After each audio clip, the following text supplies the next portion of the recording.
Local productions seen on Delta College Public Media are made possible with support from viewers like you. Thank you. Welcome to Second Act, Life at 50 Plus. I'm Ron Beacom in the recently renovated open space at Delta College Public Media. In today's program, we'll focus on one of life's big questions, when to take Social Security. We'll find out how you can shop safely in person this holiday season and how you can shop safely online. In our Spotlight segment, we'll meet a behind-the-scenes volunteer at the Chippewa Nature Center, and we'll keep moving with Chuck Cusick. Very good core exercise.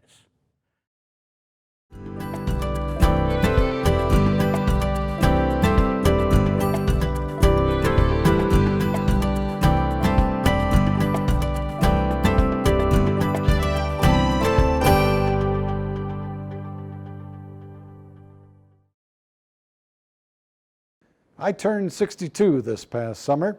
Big topic of conversation with friends around my age is when to start drawing Social Security. We turned to a local financial advisor for some advice.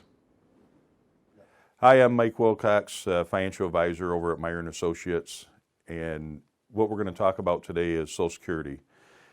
You know, as a financial planner, I think Social Security is probably one of the most misunderstood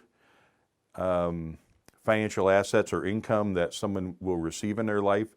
You hear all the time, you know, I should take Social Security at this time or that time. This age is the best age to take it.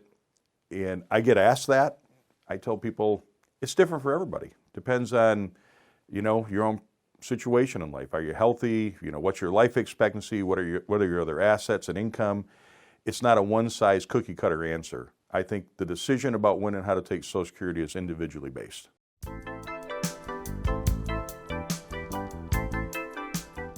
Well, Social Security, what they do is at age 62, they took a look at all of your earnings that you've had in your earning lifetime, even back to when you first started. They take the top 35 years and they average it and index it for inflation. I think an important piece to know is they do look at 35 years. I hear 10, I hear 15. It's 35. If you work 30 years, when you go to get your average done, there's going to be zeros put in place. So your average will come down. Once they come up with that average, then they develop what is called a PIA, which is primary insurance amount. That's really important because in Social Security speak, understanding your PIA is what you're going to receive at full retirement age, or FRA.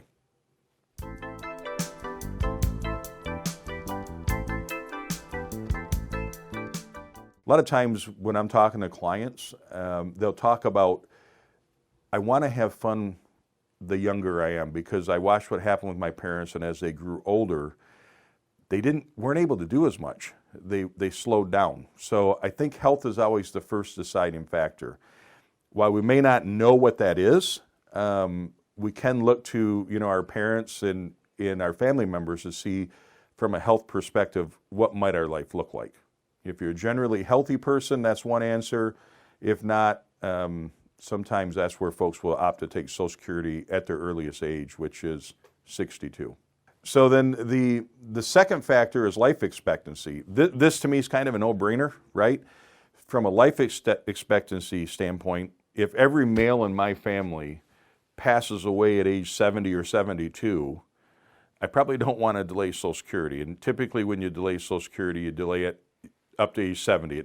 It'll build, but it won't build after age 70. So if I know my family history is age 70, I probably want to take it right away. Again, probably a pretty easy one. Third factor is need for income. If I need money, right, I probably don't have a lot of choice. Seems like, again, a no-brainer, but in this area, a lot of people are on pensions that are integrated with Social Security. And what that means is I'm going to get my pension, and then I'm going to get a supplement, but when I turn 62, my supplement goes away, and it should be replaced by Social Security. It doesn't have to be, but that's the idea behind it. So some folks are kind of forced. Another real important one is whether I plan to work or not. You know, Social Security, if you go to their website, it'll say, if you're not full retirement age, so if you were born in 1960, Your full retirement age is age 67. If you retire and start Social Security before that, there's income constraints, roughly $19,000 a year. If I go to work and make over $19,000, for every dollar I earn, I'm going to pay, or I'm sorry, for every $2 I earn, I'm going to pay a dollar back. There's a year called the interim year, and that's one that gets overlooked all the time. That's my first year of Social Security benefit. Hypothetically, I'm working, I retire in June, I make $50,000 between January and June. Social Security knows that I'm not on benefit and I haven't retired yet, so they won't count that against me. But what they will do is they'll look at my income on a monthly basis. This is where the rule changes.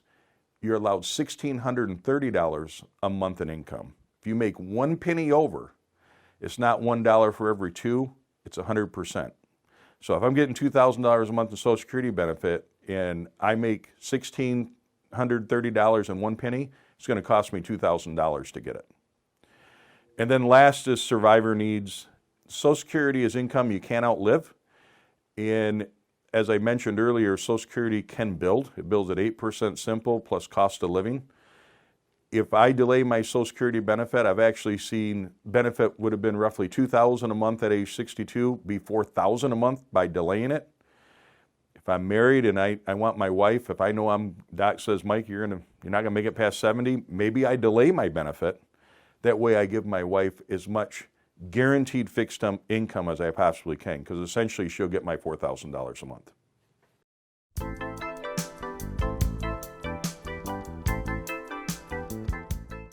If you apply for early benefits, you end up paying a penalty. So I'll pick on being born in 1960, your full retirement age, FRA, you're going to give up 30% of your benefit if you started at 62. If you started at 63, you give up 25%.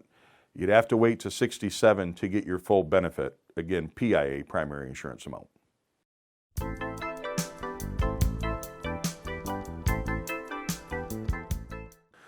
Yeah, if you delay benefits past full retirement age, I'll use the age 67, right? It builds at 8% simple plus cost of living. Cost of living is a way to fight inflation, which we're hearing a lot about now, right? For the last 10 years, there's sometimes Social Security didn't give a pay raise. Now they're giving fairly substantial ones for cost of living. So to give you a difference, if I took benefit at age 62, my benefit might be $2,100 a month based on my work history. By delaying it to age 70 with that cost of living and the 8% simple increases, my benefit's over $4,300 a month. So it not just doubles, it more than doubles. A big number.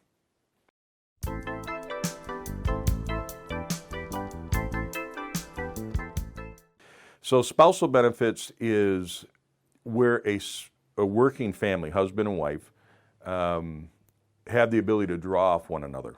And there used to be lots of tricks here. Those have all pretty much gone away. But essentially, you use an example, John Doe and Jane Doe. At full retirement age, let's say they're both 67, John's benefit's $2,000 a month, Jane's is $800 a month. John goes on benefit, Jane goes on benefit. Jane's actually going to qualify for half of John's, even though her benefit was only $800 a month. So it's a way to give an added a little bit of kicker. Real important planning piece here. Let's say Jane was a couple years earlier and started her benefit and it was only $300 a month. The minute John retires, Jane needs to talk to the Social Security office to see if she qualifies for added spousal benefits. Very likely she'll get a $500 to $600 a month pay raise because she can now draw off of his benefit. Doesn't affect John, and because she started early, it is reduced still, like we talked about earlier, but you want to check that. I see that all the time.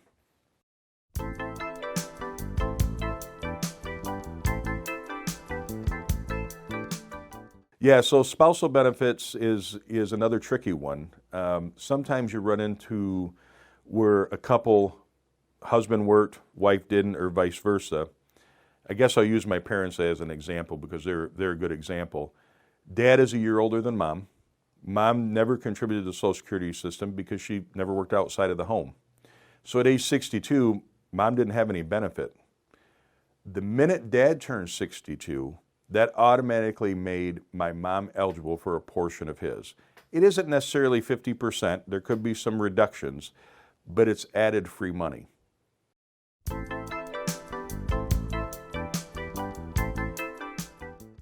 Social Security is a complicated process, right? And sometimes folks will say, well, I'll just go to the Social Security office and talk to them about it. First of all, the Social Security office, unfortunately, is understaffed. They've got literally thousands of people calling them on all kinds of different issues. They'd have to ask you about your health, about your pension, about your investments. They can't do that. That's really your financial advisor's job. So my suggestion is you should be talking to your financial advisor. They're the person that should be equipped to sit down and say, you know, here's where you are today in your financial life. Here's how things look like they're going to play out. And here's when I would begin your Social Security benefit. Thanks, Mike. In our Spotlight segment, we'll meet a retiree working behind the scenes at the Chippewa Nature Center. The Chippewa Nature Center welcomes students on field trips and thousands of visitors of all ages each year. The CNC, which is located 4 miles southwest of Midland, features a visitor center, a 20-mile trail system, and several points of interest. While there's a staff to maintain the 1,500-acre property, the nonprofit also relies on volunteers. Randy Wyse is working on this day with Isaac Wolfgang, the operations manager, moving rounds of wood from trees cut down for safety reasons along a trail. The wood will be burned at the sugar shack to boil sap when they make maple syrup in the spring. Randy retired 9 years ago after a 40-year career at My Michigan Health in Midland. He was the clinical lab manager. The 73-year-old started volunteering for the Nature Center 5 years ago.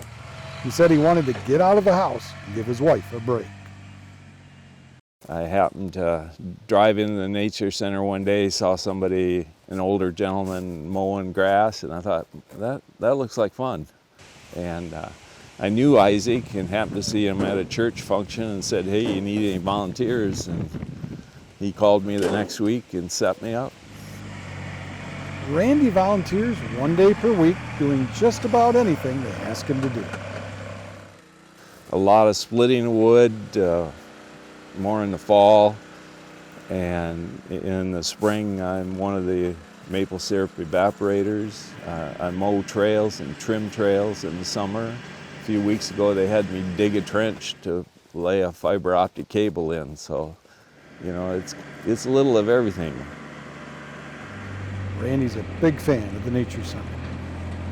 It's a beautiful place. They've got a lot of wonderful programs going on. You know, I live 3 miles away and I didn't realize what all was going on here until I started volunteering here.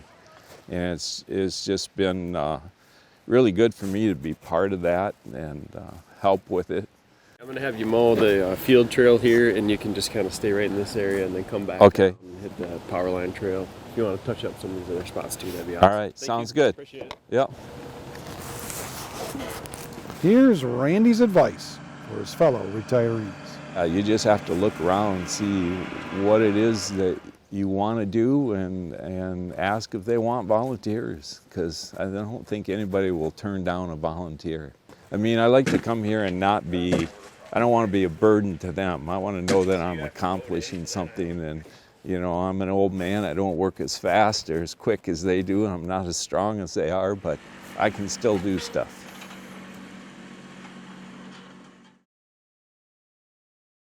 Up next, we get some tips from the Michigan State Police on how to be safe when you go shopping this holiday season.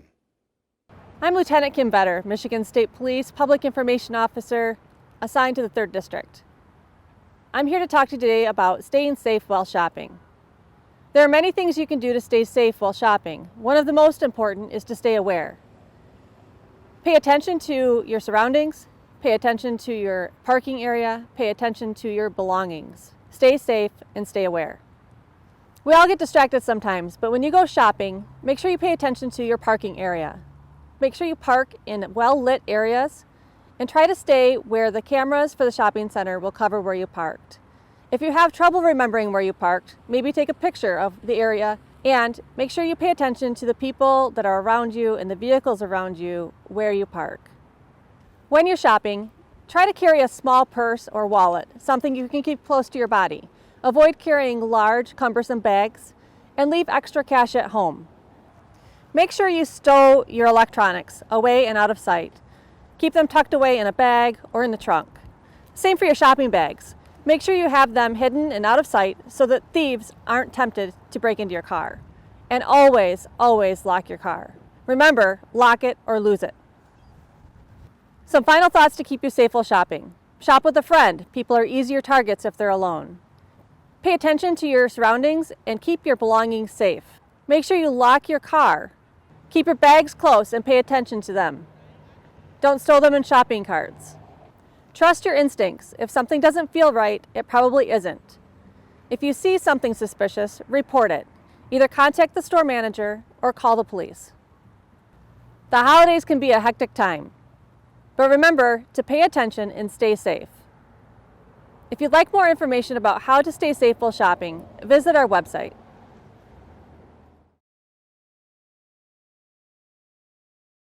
Thank you, Lieutenant.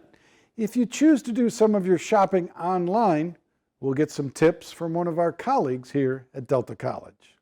Hello, I'm Kevin Wiskevich. I am an Associate Professor of Computer Science and Information Technology.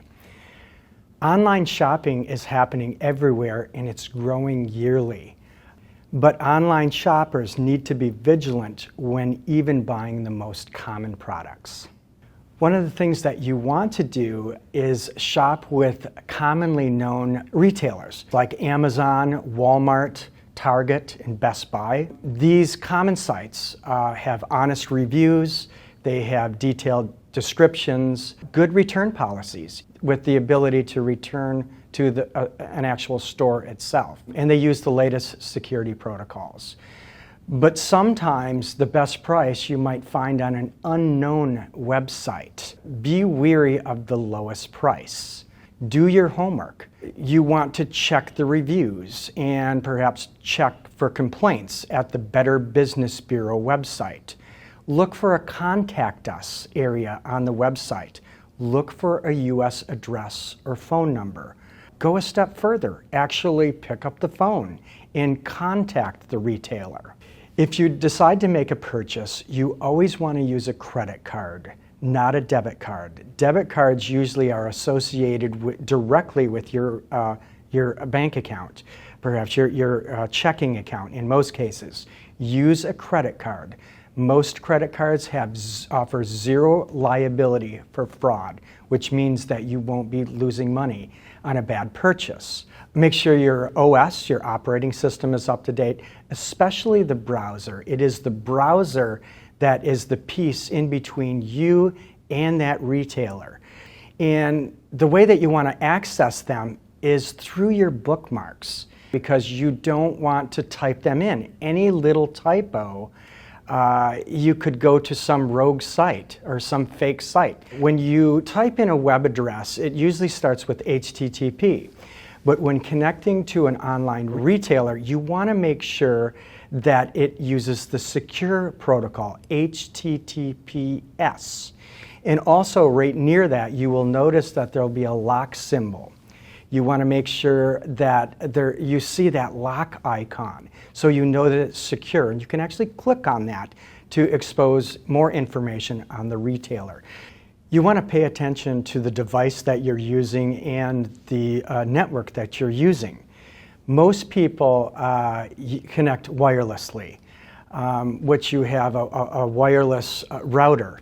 You want to make sure that the firmware is up to date and any software associated with that device. Another very important thing is that you don't want to access these online stores in public Wi-Fi networks, like coffee shops and cafes and airports. They are unsecure. Don't be typing in any sensitive information for online shopping purposes. In terms of using social media like Facebook and Instagram and seeing rock bottom prices there, These kinds of scams have tripled over the last year and are getting more widespread. You want to be careful with those, and in many cases, if the price is too cheap to be true, stay away from them. Don't fall for email scams or texting scams.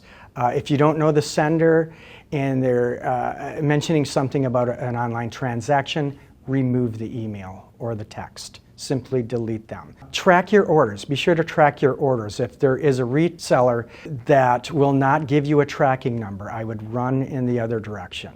That's very important. Lastly, another thing that you want to do is secure your online accounts. Use strong passwords. Things like use a complex set of lowercase letters and numbers and symbols. Don't reuse passwords across multiple sites. If you have a password for Amazon, use a completely different one for other retailers. More than 266 million American consumers shop online. This is about 80% of the US population, and this number is projected to climb. With some of the best practices mentioned here, you can be one of those safe shoppers. Thanks, Kevin. Chuck Cusack has our safety in mind in our Let's Keep Moving segment.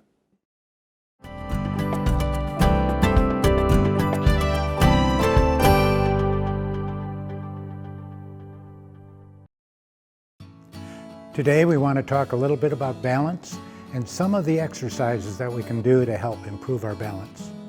Falls are the #1 cause of injuries and death from injuries to Americans over the age of 65. Every 19 minutes in this country, an older person dies from a fall. Most falls are a result of poor balance, and 1 in 4 Americans over the age of 65 fall 1 or more times each year. Now I'd like to show you a few exercises that will help us build up strength so it'll be much harder for us to fall. The first exercise we're going to do today is a chair squat or sit to stand. From there we'll go into a regular squat. This will work the quad muscles, which are so important in helping us keep our balance and keep us walking in a strong way. I just go to the chair, down and bring myself up, down and bring myself up. Then to go into a regular squat, same thing, just don't have the chair there to catch me if I slip. Very efficient, very good exercise for your quadriceps. Here's a good core exercise for us. It's just a simple crunch. We start on our back and we only have to come forward 3 or 4 inches. I think we should do at least 20 of these. The next floor exercise I'd like to do is the bridge exercise. This is also a very good core exercise and not that difficult to do. We begin with our feet shoulder width apart, possibly a little more than shoulder width. And we go down on our back, bring our feet up, and we just lift our body and down. Lift and down. Lift. I would do at least 20 of these also. As long as we're down on the floor, let's do another exercise. This one is called hip swivels. We go down on our back, bring our legs up to a 90-degree angle, and then we try to keep our back and pelvis on the floor as we swivel 30 to 40 degrees to each side. Slowly, you'll find a good stretch in your side. Another very good core exercise. We should do at least 10 of these. Our final exercise is the prone plank. It's pretty simple. We just want to hold ourselves steady for about 20 seconds on up. Up to you how long you do keep it. I go down, I just go on my elbows and my toes are on the floor, and I try to keep my body and my back perfectly straight.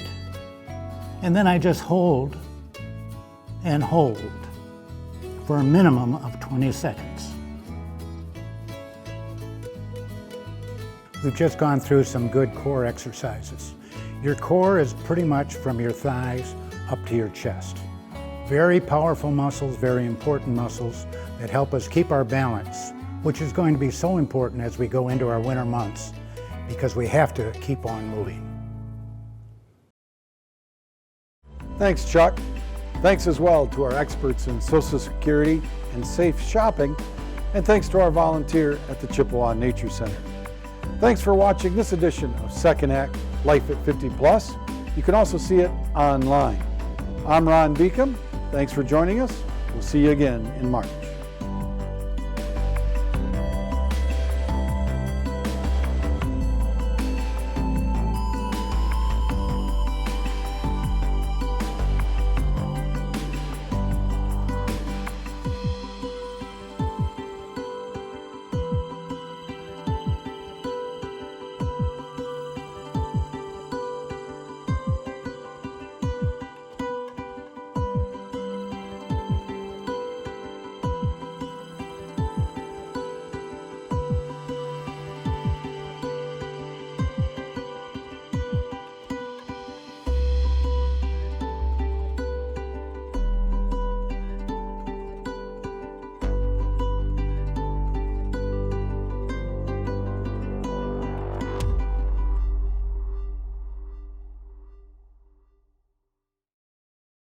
Local productions seen on Delta College Public Media are made possible with support from viewers like you.